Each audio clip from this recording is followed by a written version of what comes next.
All right, so now that we've created this visualization, I have just sized it a little bit appropriately and made it a little bit smaller. And now what I'm going to do is that from my page 2, I'm just going to right click on this chart that I had created, which I really like. I will click on copy and then copy visual.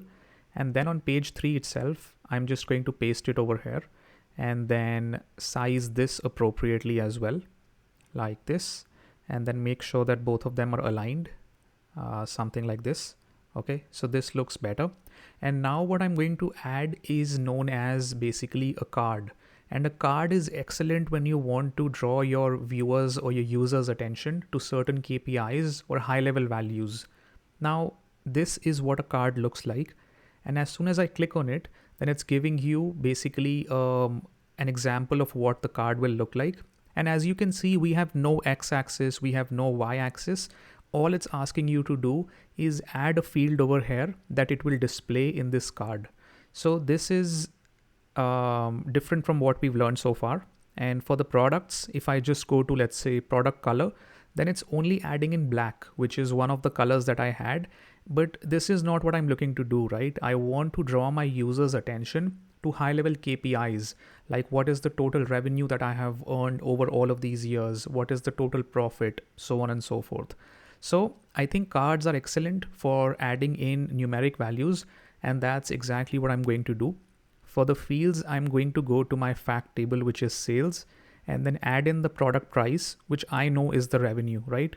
So as soon as I do that, you can see that automatically Power BI has aggregated it at the sum level, and it has gone inside my revenue column, added all of those values up, and it's giving me the total revenue that I have earned over all of the years, over all of the months.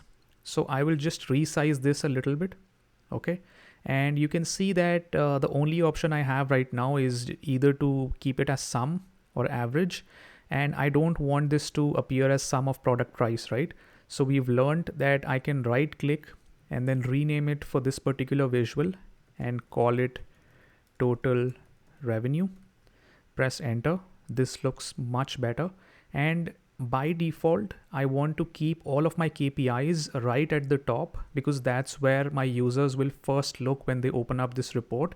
And I want these to be bold so that I can call these values out and draw their attention to my high level KPIs. And then I will have all of the graphs below that. Now, if you even go to formatting, you only have one category label, which is the column name itself over here. That's the only suggestion that Power BI is giving you. I can click on more options or directly go to the formatting over here. And then size and style is something we've looked at already. You can add a title, but I really don't want to, let's say, add in a text and add a title over here. I want this to be super clean and I like how it looks right now. And for this itself, then for the call out value, which is this big number over here, you can choose the font, you can bold it, the size, the color as well. So let's say that you want to keep this color as what? Let's choose orange. So that's how you can change the color as well. And then for the display units, right now it's in millions. You can keep it to thousands. Doesn't make sense. Billions looks very bad. So millions is the best one that Power BI automatically chose. And then you can set the number of decimals as well. And I don't want to make this noisy. I want this to be easily digestible for my users. So I will keep this only to 1 decimal place. That's all. And apart from that, the category label, which is what you have over here, I don't want this to be gray, maybe black. And then I want to bold this as well, or not maybe. So this is how it looks. And for the size and style, I will now also go and add in a visual border and give it 14px or maybe 12 of rounded corners. See how it looks. Okay, perfect. And then for the background as well, I want to give it a green background, but increase the transparency, something like this. Okay. And maybe for the text itself also, instead of keeping it as orange over here that we have, which is the call out value, I will change the color to something that's a little bit better. Even black, I think, looks good. Okay. So this is the very first KPI that I have created. And as soon as my users open up this report and look at it, this should basically draw their attention that 24.6 million was the total revenue. Now, another thing that I want to do is maybe add a dollar symbol at the beginning of this, because that will make it look even better. But you don't really have a dollar symbol option over here anywhere, right?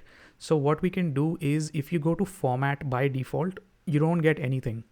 But if you go to data and then select total revenue from here, and then this was the product price, right, which was the total revenue.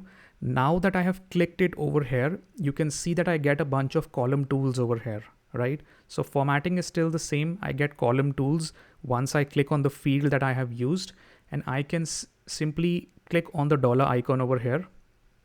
And you can see that the dollar values have started appearing wherever this field has been used. So $1.6 million, the dollar symbol has started appearing everywhere. And that's it. That's all I was looking to do for this one. So from column tools, you can add in a comma, basically change the format, restrict the number of decimal places, so on and so forth. So I think this KPI looks very good now. What I'll be doing in the next lecture is basically now adding in another KPI for the profit and the costs as well, but I will not be doing it manually because I know how to use the format painter now, and we'll be trying that out practically.